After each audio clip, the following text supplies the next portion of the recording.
مریم نہیں پڑھتے تہاڈی ماں نہیں. جذبات, آپ یسوع مسیح کی فوٹو کو بت پرستی کہو گے, اوے مسیح بنے آیا ہے, دماغ تو ٹھیک ہے, یہ بت نہیں ہے بلکہ کیا ہے, اسٹیچو ہے. جذبات کو مت جوڑیے, کیونکہ کلام خدا اگر جذبات سے لکھا گیا تو خدا کی حکمت سے بھی لکھا گیا ہے, تو حکمت کو بھی استعمال کیجئے. اور حکمت کا منبع اور مبدا صرف اور صرف یسوع المسیح, خدا روح القدس اور یہوہ پاک الہیم خدا باپ. اور بڑی خوبصورت سنی بھائی نے پوائنٹ کو ریز کیا کہ یہ بھی ہمیں پاسبان بتاتے ہیں کہ دیکھیں خدا یسوع المسیح کو جنہوں نے پرانے عہد نامہ میں نہیں دیکھا, ان کے لیے ایک اپرچونٹی تھی کہ وہ یسوع المسیح کو دیکھیں, ان کی منادی پر ایمان لائیں اور وہ قیدی ہوئے آسمان پر جائیں, اور انہیں انعام دیا گیا. اب دوستو ہم کلام خدا کو پڑھتے ہیں اور سیکھتے ہیں کہ خداوند فرمانا کیا چاہتا ہے.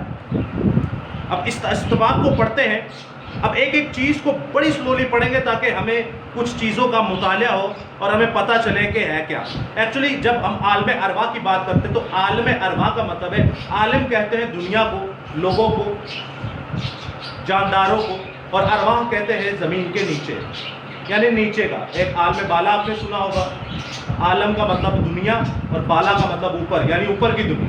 اور ایک عالم ارواح سنا ہوگا, عالم کا مطلب دنیا اور ارواح کا مطلب نیچے. اب عالم ارواح کا مطلب ہے کہ زمین کے نیچے کی دنیا, زمین کے نیچے کی دنیا. اس کے بعد آپ لفظ دیکھتے ہیں پاتال. پاتال کا لفظ آپ دیکھتے ہیں تو ہمارا بڑا ہی خوبصورت مشہور زمانہ زبور 139, وچھاما بسترا پاتال دے وچ تے اوتھے بھی ہے تو ہی. خداوند ہر ایک جگہ پر موجود ہے, چاہے وہ آسمان ہے, چاہے وہ زمین ہے, چاہے وہ پاتال ہے. اب پاتال لفظ کا مطلب کیا ہے؟ عالم ارواح زمین کے نیچے کے لوگ. اب دوسرا آ جاتا ہے پاتال. پاتال لفظ کا مطلب کیا ہے؟ آپ کیا سمجھتے ہیں؟ آپ نے ایک ایسی لازر کی, امیر انسان کی اور باپ ابراہیم کی گود کا سلسلہ لوکا کی کتاب میں تمثیل بھی سنی ہوگی, تو اس سے کچھ آئیڈیا لے کے آپ بتا سکتے ہیں پاتال کسے کہتے ہیں, یا یہ کہاں پر ہے؟ آگ, جیسے ادھر دیکھیں آگ میں جل رہا تھا امیر شخص, جی تو وہ بول رہا تھا کہ باپ لازر اور باپ ابراہیم لازر. جی, بڑی خوبصورت حارث بھائی نے تمثیل بیان کی کہ وہ جل رہا تھا امیر انسان, اور کیا ہوا کہ لازر کو کہا جاتا ہے امیر انسان کی جانب سے کہ باپ ابراہیم لازر کو بول کے ایک ٹپ, ایک قطرہ جو ہے وہ بھی میری زبان پر رکھ دے تو مجھے سکون آ جائے. بڑی خوبصورت. اور کیا مطلب ہوتا ہے پاتال کا؟ دکھ کی جگہ. Very good. میں نے آپ کو کہا تھا یہ ٹاپک ہم لوگ تقریباً 2 سال پہلے کر چکے ہیں. کتنے؟ 2 سال پہلے کر چکے, لیکن جب آج آپ سنیں گے تو آج آپ کو لگے گا جیسے ہم نے پہلی بار سنا ہے. یہ ہے زندہ خدا کی قدرت, یہ ہے زندہ خدا کا کلام. آپ جب نکال کے کھولیں گے آپ کو ایسا لگے گا جیسے میں پہلی بار سن کے برکت پا رہا ہوں. پاتال لفظ کا مطلب کیا ہے؟ ایک بار پھر سے آئی نے کو فرمایا, دکھ کی جگہ. حارث بھائی نے, وشال بھائی نے, وقار بھائی نے, جی سنی بھائی. پاتال, وچھاوا بسترا پاتال دے وچ اوتھے ہے تو بھی. پاتال کا اردو لغت میں با آسان مطلب ہے قبر. کیا ہے؟ قبر. زمین کے نیچے کیا ہوتی ہے؟ قبر ہی ہوتی ہے. اس کے نیچے چلے جائیں تو کیا ہوگی؟ قبریں ہوں گی. اس کے نیچے چلے جائیں تو کیا ہوں گی؟ قبریں ہوں گی. بھائی قبریں ملیں گی. اور آج سائنسدان جو ہیں, آج تک انسان جو ہے وہ پاتال میں یعنی زمین کے نیچے 3500 کلومیٹر جا چکا ہے, جہاں پہ بڑے بڑے پہاڑ پگھلے ہوئے ہیں, بڑی بڑی معدنیات ہیں, بڑے بڑے منرلز ہیں, بڑی بڑی انسانوں کی لاشیں بن کر لاوا بن رہی ہیں. 3500 کلومیٹر نیچے جا چکے ہیں. 1 کلومیٹر کتنا بنتا ہے یہاں سے کیڈیے تک کا؟ 1 کلومیٹر یہاں سے کیڈیے تک کا. اب اس فاصلے کو لگائے 3500 کلومیٹر نیچے جائیں گے. 1000 کلومیٹر ہمارے پاکستان کا رقبہ ہے. کتنے کلومیٹر؟ 1000. تو یہ سوچے 3500 کلومیٹر سائنسدان پاتال میں زمین کے نیچے جا چکے ہیں. لیکن مسئلہ یہ, انہیں یہ چیز ملی نہیں جو ہمیں کارٹونوں میں دکھائی جاتی ہے, جو ہمیں فلموں میں دکھائی جاتی ہے, اور خاص کر ہمیں جو بائبل لوکا 16 باب 15 باب میں تمثیلوں میں دکھائی گئی کہ جہاں پاتال کے اندر امیر انسان اور لازر بھی ہے. آپ کو پتہ ہے سائنسدان بلا وجہ کچھ نہیں کرتے, اس کے پیچھے کوئی وجہ ہوتی ہے. یہ کارٹون ایسے نہیں بن گئے. آپ نے دیکھا ہوگا نیچے لے جاتے ہیں, وہاں پہ شیطان پکڑ پکڑ کے آگ میں ڈال رہے ہوتے ہیں. یہ کانسیپٹ کہاں سے آیا؟ اسی آیت کو لے کے مسکوڈ کیا گیا, اور نیچے جاتے ہیں وہ 3500 کلومیٹر نیچے چلے گئے, اور کہتے ہیں بھائی کچھ نہیں ہے خدا کی کرنی اے نا ایک دن سیارے جو دیکھ کے تھلے چلے جاتے. ایک عجیب سی بات ہے. تو انہوں نے یہ اینڈ میں حساب لگایا کہ فی الحال تو ایسا کچھ بھی نہیں ہے. 3500 کلومیٹر آپ کی میری سوچ سے بھی بڑھ کر ہے. تو پاتال لفظ اردو لغت میں آسان قبر کیا ہے جی؟ قبر. اور ہم یہی دیکھتے ہیں کہ وہ قبر میں گیا, 3 دن 3 رات اس نے بڑی جنگ لڑی اور قیدی روحوں کو کہاں لے گیا؟ آسمان پر لے گیا. یہی ہے ہماری بات. Very good. اب اس آیت مقدسہ کو ہم دوبارہ سے پڑھتے ہیں تاکہ ہمیں اور زیادہ کلیئر ہو جائے کہ ہمیں خداوند سمجھانا کیا چاہ رہا ہے. غور سے سنیے گا. ٹو دی پوائنٹ 19ویں آیت سے میں پڑھتا ہوں, سوری 18ویں آیت سے. وہ جسم کے اعتبار سے تو مارا گیا لیکن روح کے اعتبار سے زندہ کیا گیا. اسی میں اس نے جا کر ان قیدی روحوں کے ساتھ منادی کی جو اگلے زمانہ میں نافرمان تھی. جب خدا نوح کے وقت میں تحمل کر کے ٹھہرا رہا تھا, کشتی تیار ہو رہی تھی اور آگے آپ دیکھتے ہیں کہ 8 جانیں بچی. آپ نے یہ پیسج پڑھا بالکل صحیح طریقے سے ہوش و حواس میں پڑھا. اب میں آپ سے ایک سوال پوچھتا ہوں, آن لائن ویورز جو ہیں یہ بھی سنیے گا غور سے, آپ لوگوں کے لیے بڑی بابرکت ایک چیز ہونے کو ہے. آپ نے یہ پیسج پڑھا, میں ایک دفعہ پھر پڑھے دیتا ہوں, پھر آپ سے کوئکلی سوال پوچھوں گا, آپ کو سمجھ آ جائے گی. وہ جسم کے اعتبار سے تو مارا گیا لیکن روح کے اعتبار سے زندہ کیا گیا. اسی میں اس نے جا کر ان قیدی روحوں سے بھی منادی کی جو اگلے زمانہ میں نافرمان تھی. جب نوح کے وقت میں وہ تحمل کر کے تحمل کر کے ٹھہرا رہا اور کتنی جانیں بچی؟ 8. اب مجھے بتائیے گا اس پیسج میں کیا آپ کو قبر ملی؟ اس پیسج میں کیا آپ کو پاتال ملا؟ اس پیسج میں کیا آپ کو 3 دن 3 رات کی موت ملی؟ اس پیسج میں کیا آپ کو بڑی جنگ ملی؟ اس پیسج میں کیا آپ کو یہ ملا کہ یسوع مسیح نے انجیل کی بنیادی کی ان روحوں سے جو پرانے زمانہ میں نافرمان تھی؟ فرعون کا بھی نام ہونا چاہیے تھا نا بھائی, فرعون کا ہونا چاہیے تھا اس وقت. چھوٹی اساؤ کا بھی ہونا چاہیے تھا, سدوم اور عمورہ کو بھی ہونا چاہیے تھا, اسماعیل کا بھی نام ہونا چاہیے تھا.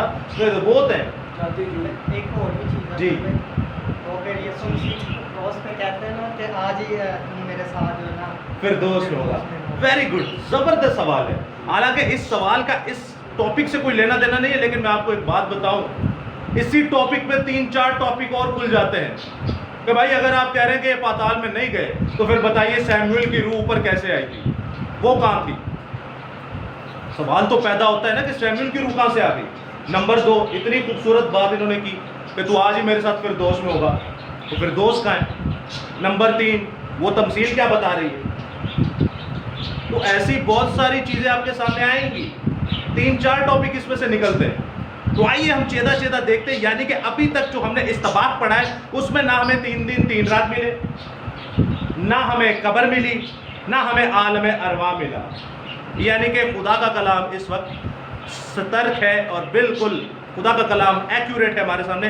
لیکن اور بھی آیت مقدسہ کو دیکھیں گے. اب جب آگے آپ دیکھتے ہیں کہ کلام خدا میں یسوع المسیح کیا کہتا ہے.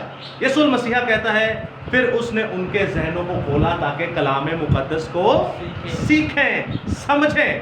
کلام مقدس کو کیا کریں؟ سیکھیں اور سمجھیں. کتنے لوگ ہیں جو ایمان رکھتے ہیں کہ یسوع المسیح خداوند ہے یا خدا ہے یا صرف انسان ہے؟ آپ کیا ایمان رکھتے ہیں؟ اپنے ایمان کا اظہار کیجئے. خدا بھی ہے. Very good. خداوندوں کا خداوند. ہاللیلویہ. یسوع مسیح خدا ہے انسان ہے؟ خداوندوں کا خدا ہے. جی وقار میں خداوندوں کا خدا, بادشاہوں کا بادشاہ. Very good. یہ آپ کے ایمان کا اظہار ہے. اب ذرا سنیے گا, یہ لکھی کس نے کتاب؟ خدا کے روح نے. کس سے لکھوائی؟ اپنے پاک نبیوں سے. اور یہ کس نبی کا نام ہے؟ کس کا ہم چیپٹر پڑھ رہے ہیں؟ مقدس پطرس کا. ویری گڈ, بالکل صحیح کہا آپ نے, مقدس پطرس کا. تو بھلا یہ ہوگا کہ ہم مقدس پطرس سے ہی پوچھ لیں کہ مقدس پطرس صاحب آپ کیا بتانا چاہ رہے ہیں ہمیں؟ خداوند سے ہی پوچھ لیں کہ خداوند آپ ہمیں کیا بتانا چاہ رہے ہیں؟ کیا آپ ایمان رکھتے ہیں کہ خدا ہمیں جواب دے گا؟ کیا آپ ایمان رکھتے ہیں کہ پطرس ہمیں جواب دے گا؟ کیا پطرس مردہ ہے؟ یاد رکھیے گا دوستو, یہ سوچ ہے اصل, یہ سوچ ہے اصل. یہی سوال آپ کے تمام سوالوں کا جواب ہے. لیکن دوستو اس کو اب دیکھتے ہیں کہ کلام خدا کہتا کیا ہے ہم سے. کلام خدا کہتا کیا ہے ہم سے. 19ویں آیت میں جب آپ پڑھتے ہیں تو 19ویں آیت میں لکھا ہے اسی میں اس نے جا کر ان قیدی روحوں میں منادی کی. اسی میں, اس میں کس میں؟ آپ پڑھ سکتے ہیں بائبل سے بھی. اسی میں کس میں؟ روح کی حالت میں دوبارہ سے نوح کے زمانے میں. اسی میں, اسی میں, یہ اسی میں کیا ہے؟ آیت کو پڑھ لیں آپ کو سمجھ آ جائے گا. اسی میں اس نے جا کر ان قیدی روحوں میں کیا کی؟ منادی کی. کس میں؟ اسی میں کس میں؟ روح میں. وشال بھائی نے بڑا خوبصورت جواب دیا. حارث بھائی نے پہلے غلط دیا تھا جسم میں, لیکن اب صحیح دیا روح میں. وقار بھائی نے بڑا خوبصورت دیا روح میں جا کر. کس میں جا کر؟ روح میں جا کر. کس میں جا کر؟ روح میں جا کر. اب میں آپ کے سامنے استباق کو پڑھ دیتا ہوں. وہ جسم کے اعتبار سے تو مارا گیا, جسم کے اعتبار سے تو مارا گیا, لیکن روح کے اعتبار سے زندہ کیا گیا. روح کے اعتبار سے کیا کیا؟ زندہ کیا گیا. اسی میں یعنی روح میں, اسی میں یعنی روح میں اس نے جا کر ان قیدی روحوں سے منادی کی. ان قیدی روحوں سے منادی کی جو اگلے زمانہ میں نافرمان تھی, جب خدا نوح کے وقت میں تحمل کر کے ٹھہرا رہا, یعنی کہ 8 جانوں کا, یعنی کہ خدا کا روح جو تھا. اس وقت کی بات ہو رہی ہے کہ جب کلام خدا فرماتا ہے کہ نوح کے زمانہ میں کشتی بن رہی تھی. اب آپ ایمان رکھتے ہیں کہ کلام خدا میں لکھا ہے کہ تم سچائی کو جانو تو سچائی تمہیں آزاد کرے گی. کس سے آزاد کرے گی؟ ویری گڈ, بہت زبردست, بہت. گمراہی سے, گناہ سے, شیطان سے, اور یہ سب چیزیں پیدا کرتی ہے موت کو.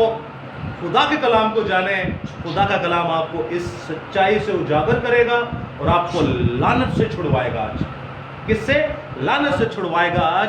تو مقدس پطرس رسول نے ہمارے سامنے بیان کیا. تو آئیے ہم پوچھتے ہیں مقدس پطرس رسول صاحب, آپ نے خدا کے روح کی معرفت یہ لکھا کیا ہے؟ آپ کہنا کیا چاہتے ہیں؟ تو غور سے سنیے گا. آپ اسی کے پیچھے چلے جائیں پہلے باب کے اندر. پہلا پطرس اس کا پہلا باب اور اس کی 9ویں سے 11ویں آیت. اب آپ غور سے سنیے گا خداوند فرماتا کیا ہے. آپ نے اپنے ایمان کا اظہار بھی کیا کہ یسوع المسیح ہے کیا. تو 9ویں آیت سے میں پڑھے دیتا ہوں, لیکن میں آپ کے سامنے 8ویں آیت سے پڑھتا ہوں. غور سے سنیے گا کہ خداوند کیا فرماتا ہے. اس سے تم بھی بے دیکھے محبت رکھتے ہو, اور اگرچہ اس وقت اس کو نہیں دیکھتے ہو تو بھی اس پر ایمان لا کر ایسی خوشی مناتے ہو جو کہ بیان سے باہر اور جلال سے بھری ہے, اور اپنے ایمان کا مقصد یعنی روحوں کی نجات حاصل کرتے ہو. کن کی نجات؟ روحوں کی نجات حاصل کرتے ہو. اسی نجات کے بابت سنیے گا, اسی نجات کے بابت ہمارا آج ٹاپک ہے 3 دن 3 رات یسوع مسیح نے کیا بڑی جنگ لڑی. اسی ٹاپک کے اندر آپ کو بہتری بڑی بڑی مشنوں کی اوقات نظر آئے گی, بڑی بڑی شیطانیت کی اوقات نظر آئے گی, اور آپ کو پتہ چلے گا آپ کو کیسے کیسے گمراہ کرتے رہے. آپ سبھی جانیے گا دوستوں یہ بڑی بڑی ڈینومینیشن ہمیں کیسے گمراہ کرتی رہی. تو سنیے گا اسی نجات کی بابت ان نبیوں نے بڑی تلاش کی اور تحقیق کی جنہوں نے اس فضل کے بارے میں جو تم پر ہونے کا تھا نبوت کی. انہوں نے اس بات کی تحقیق کی کہ مسیح کا روح جو ان میں تھا. کن میں؟ نبیوں میں, موسیٰ میں, ابراہیم میں. کیسی ایگزیکٹ پوائنٹ ہے. اب یہ کس کو ایکسپوز کرتی ہے؟ یہ آپ کی حکمت کی بات ہے. ایکسپوز یعنی کہ کس کو چیر پھاڑ رہی ہے, کس شیطان, کون سی شیطانی ڈینومینیشن کو ایکسپوز کر رہی ہے. یہ کہتے ہیں کہ پتال میں نہیں, آپ پوری پوائنٹ بات کریں. یسوع خدا نہیں, یہوہ وٹنس میسینک کانگریگیشن جوز کا ایک دھڑا اور ان کے چیلے چپاٹوں کو یہاں ایکسپوز کر رہی ہے, کیونکہ خدا کا روح فرما رہا ہے. سنیے گا غور سے, آپ نے نوٹ نہیں کیا, انہوں نے اس بات کی تحقیق کی کہ مسیح کا روح جو نبیوں میں کام کرتا تھا. کس کا روح؟ یسوع مسیح کا روح جو نبیوں میں کام کرتا تھا. اگر آپ کہتے ہیں کہ یسوع مسیح خدا ہے تو آپ مانیں گے کہ ہاں مسیح کا روح کام کرتا تھا. لیکن اگر آپ کہیں کہ نہیں یسوع مسیح بس خدا کا بیٹا, دیٹس اٹ, یہ نبی ہے, رسول ہے, چرواہا ہے, دیٹس اٹ, یہ اپنا اختیار جا کے باپ کو دے دے گا, تو پھر آپ اس آیت کو نکال کے کہیں پھینک دیں. یہ آیت آپ کے کام کی نہیں ہے. آیت تو آپ کو پکڑ کے سولی پہ ٹانگ دے گی. یہ آیت تو سر عام بتا رہی ہے کہ ان نبیوں کی بڑی خواہش تھی کہ وہ نجات کو دریافت کریں، لیکن ان میں جو کام کر رہا تھا وہ خود مسیح کا روح تھا. اور بتانے والا کون؟ خود مقدس پطرس ہیں، جنہوں نے نوح کی ہمیں ساری تعلیم بتائی. اب یہاں پر خدا فرما رہا ہے کہ ان تمام نبیوں کے اندر کن کا کام کرتا تھا؟ مسیح کا. اب خداوند ایک ایک چیز کو نہیں بتاتا. یہ یاد رکھے گا، اے کوئی حلوا نہیں کہ جڑا پھاڑ کے تے کھا لیا، وہ کھوپڑی بھی استعمال کرنی پیندی ہے.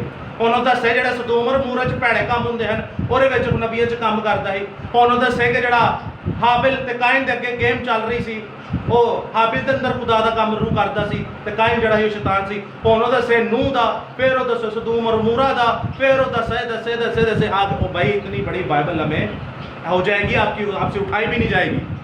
عقل نام کی کچھ چیز رکھیں. خداوند نے نوح کا ذکر کیوں کیا؟ آپ جانتے ہیں آخری آزمائشوں کے اندر 24 باب کے اندر، لوکا 24 باب اور متی 24 باب کے اندر یہ بتایا گیا کہ نوح کے دنوں کو یاد رکھو. اور کس کی بیوی کو یاد رکھو؟ لوط کی بیوی کو یاد رکھو. انہوں ایک ایک چیز دا نہیں نہ دسن گے. عقل مند ہونا چاہیے پتہ. وہ بتانا چاہ رہا ہے پہلی دنیا کو مار ڈالا، اس دنیا کو بھی مارے گا. اب خدا فرما رہا ہے کہ ان نبیوں کے اندر کس کا روح کام کرتا تھا؟ وہ مسیح کا روح کام کرتا تھا. اور منادی کیا کی؟ قبر کے نیچے جا کے منادی کیا کی؟ 3 دن 3 رات مر کے منادی کیا کی؟ نیچے جا کے اپنا یسوع نام بتایا. تو یہ تو ہمیں کسی نہ پہلے باب میں ملا نہ تیسرے باب میں ملا.